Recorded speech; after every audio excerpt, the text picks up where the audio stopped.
বিশ্বনবী বলেন নারুকুম হাযিহিল্লাতী ইউকিদু ইবনু আদম জুজউন মিন 70 জুজআন মিন হাররি জাহান্নাম। ও আমার উম্মতেরা, তোমরা যে রান্নাঘরে যে আগুন দিয়ে রান্না করো, তোমরা কি ভেবেছো জাহান্নামের আগুন ওই রান্নাঘরের আগুনের মতো না? আপনারা কিচেনে যে রান্না করেন, এই রান্নাঘরের আগুন আর জাহান্নামের আগুন তো একই না? সিলেটের ভাইরা বুঝে থাকলে উত্তর দেন, কিচেনের রান্নাঘরের আগুন আর জাহান্নামের আগুন এক না? একরকম?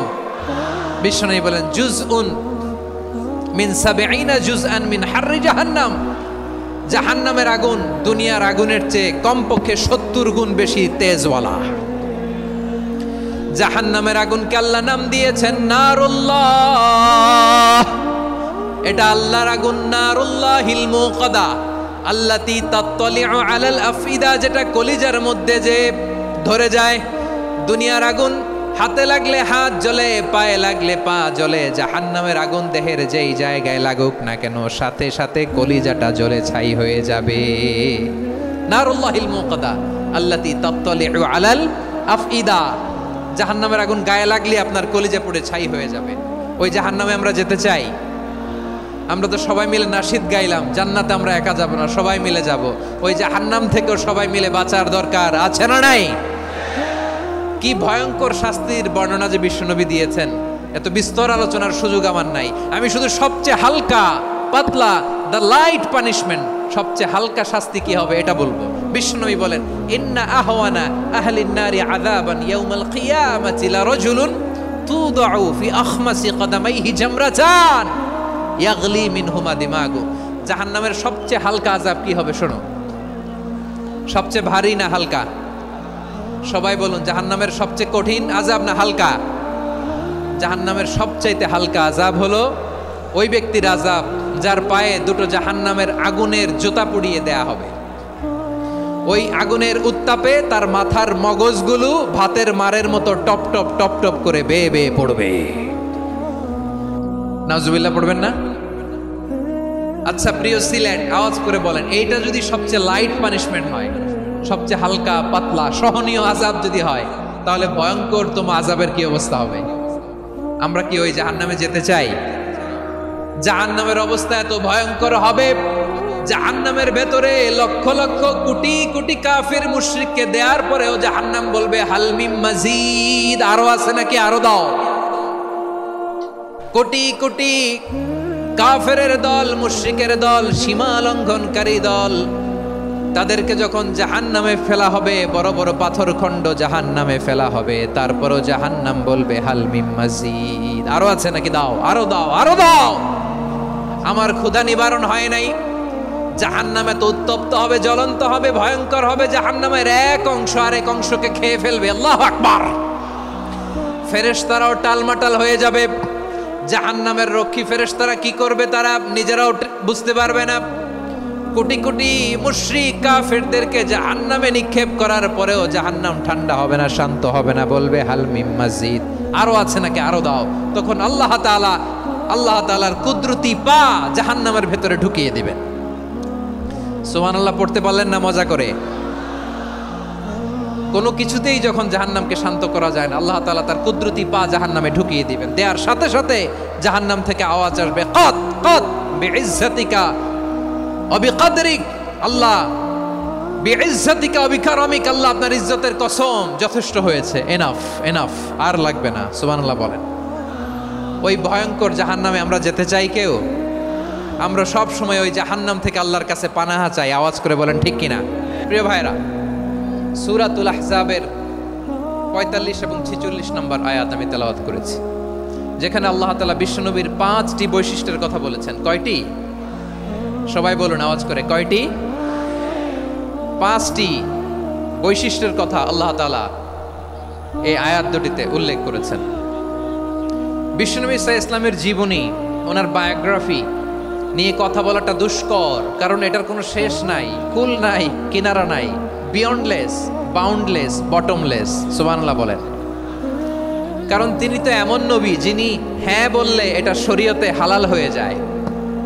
নবীর মুখ দিয়ে যদি বের হয় হ্যাঁ, নাম, ইয়েস, তাহলে এটা হালাল, ঠিক কিনা বলেন? এ নবীর মুখ দিয়ে যদি না বের হয় যে না, নো, তাহলে এটা শরীয়তে হারাম হয়ে যায়। কেমন নবী আমরা পেয়েছি, যিনি হ্যাঁ বললে হালাল, না বললে হারাম, যিনি সাব্বাবা এই আঙ্গুলি উপরের দিকে উঁচু করলে চাঁদ ভেঙে 2 টুকরা হয়ে যায়, যে নবী জমিন থেকে পা উঁচু করলে আল্লাহর আরশে মেরাজে চলে যায়, এমন নবীর উম্মত আমরা হয়েছি। যে নবীকে বাদ দিলে কোরআন বোঝা যায় না, কারণ এ নবীর উপরই কোরআন নাজিল করেছে কে? এ নবীকে বাদ দিলে হাদিস বোঝা যায় না, কারণ হাদিস তো এ নবীর মুখনিসৃত পবিত্র বাণী। সুবহানাল্লাহ পড়েন। এ নবীকে বাদ দিলে জান্নাত চেনা যায় না, কারণ জান্নাত তিনি চাক্ষুষ দেখে এসে আমাদেরকে মেরাজ শেষে বর্ণনা করে শুনিয়েছেন।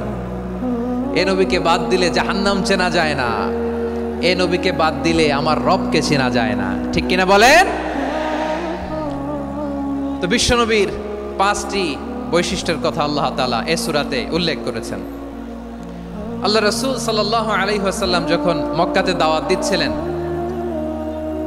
মক্কার কুরাইশরা নানাভাবে বিষ্ণু ইসা ইসলামকে কষ্ট দিচ্ছিল, নানাভাবে ট্যাগিং করছিল, মিথ্যা অপবাদ দিচ্ছিল। কখনো কখনো তারা বিশ্বনবীকে বলছিল মিথ্যাবাদী, কাযযাব। কখনো বলছিল যে তুমি হচ্ছে জাদুকর, সাহের। কখনো বলেছে শায়ের, মুহাম্মদ তুমি কবি। কখনো বলেছে কাহেন, মুহাম্মদ তুমি গণক। এবং কখনো বলেছে মুহাম্মদ তুমি হচ্ছে মাজনুন, মানে পাগল। আওয়াজ করে সবাই পড়ুন নাউযু বিল্লাহি মিন যালিক।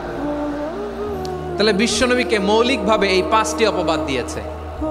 আমার কলেজা টুকরা সিলেটের ভাইরা, বিশ্বনবীর ব্যাপারে মিথ্যা অপবাদ মৌলিকভাবে দিয়েছে কয়টি? 5টি। বলেছে তুমি মিথ্যাবাদী, বলেছে তুমি গণক, তুমি কবি, তুমি পাগল, তুমি জাদুকর।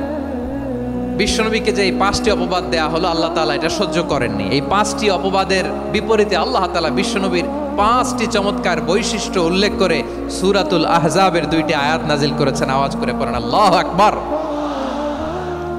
5টি চমৎকার বৈশিষ্ট্য সূরাতুল আহজাবের ভেতরে রব্বুল আলামিন উল্লেখ করে আমাদেরকে জানিয়ে দিচ্ছেন, ইয়া আইয়ুহান নাবিয়্যু ইন্না আরসালনাকা শাহিদান ওয়া মুবাশশিরান ওয়া নাযীরা ওয়া দাঈয়ান ইলাল্লাহি বিইذনিহি ওয়া সিরাজাম মুনীরা। পড়েন আল্লাহু আকবার। রব্বুল আলামিন ডেকে বলেন, ও নবী, নিশ্চয় আমি আপনাকে সাক্ষ্যদাতা রূপে প্রেরণ করেছি, সুসংবাদদাতা রূপে প্রেরণ করেছি, সতর্ককারী রূপে প্রেরণ করেছি, আল্লাহর দিকে আহ্বানকারী রূপে প্রেরণ করেছি, আর আলো দানকারী চেরাগ রূপে, প্রদীপ রূপে প্রেরণ করেছি। পড়েন সুবহানাল্লাহ। 5টা বৈশিষ্ট্য। 1 নম্বরে আল্লাহ তাআলা বলেন, হে নবী, নিশ্চয় আমি আপনাকে সাক্ষ্যদাতা হিসেবে প্রেরণ করেছি। সাক্ষ্যদাতা, বিষ্ণু ইসা ইসলাম সাক্ষ্য দিবেন, এজন্য শাহিদ। শাহিদ মানে সাক্ষ্যদাতা। আওয়াজ করে বলুন, শাহিদ মানে কি? তিনি সাক্ষ্য দিবেন। মুবাশশির, 2 নম্বর বৈশিষ্ট্য হচ্ছে তিনি মুবাশশির। মুবাশশিরুম বিরাহমাতিল্লাহি ওয়া বিল জান্নাহ। তিনি আল্লাহর রহমতের সুসংবাদ দেন, তিনি আল্লাহর জান্নাতের সুসংবাদ দেন। সুবহানাল্লাহ পড়েন। 3 নম্বর বৈশিষ্ট্য হচ্ছে নাযীর, তিনি সতর্ককারী, ওয়ার্নার। তিনি সাবধান করতে এসেছেন, রিমাইন্ডার দিতে এসেছেন যে আল্লাহর পথে যদি না চলো, শিরকি কাজ যদি না থামাও, তাহলে এমন আযাব আসবে আল্লাহর পাকড়াও থেকে তুমি বাঁচতে পারবে না। তিনি নাযীর। বিষ্ণু ইসা ইসলামের 4 নম্বর বৈশিষ্ট্য হচ্ছে দাঈয়ান ইলাল্লাহ, তিনি আল্লাহর দিকে আহ্বানকারী। এই যে আমরা আমাদেরকে পরিচয় দেই যে আমরা দাঈ, বলি না? বলি যে উনি হচ্ছেন একজন দাঈ ইলাল্লাহ। বহু বচন আমরা বলি আদ-দুআত ইলাল্লাহ। এটা কোরআনের এই আয়াত থেকে এসেছে। সুবহানাল্লাহ পড়েন। ওয়া দাঈয়ান ইলাল্লাহি বিইذনিহি, আল্লাহর আদেশে বিষ্ণু ইসা ইসলাম আল্লাহর দিকে মানুষকে ডাকেন। এবং বিষ্ণু ইসা ইসলামের 5 নম্বর বৈশিষ্ট্য হচ্ছে সিরাজাম মুনীরা, আলো দানকারী প্রদীপ, আলোকদীপ্ত প্রদীপ, যে আলো দিয়ে তিনি গোটা বিশ্বকে আলোকিত করেছেন। আওয়াজ করে পড়েন আল্লাহু আকবার। তাহলে মোট 5টি বৈশিষ্ট্য নিয়ে আমরা কথা বলবো বিশ্বনবীর। আওয়াজ করে বলুন কয়টি?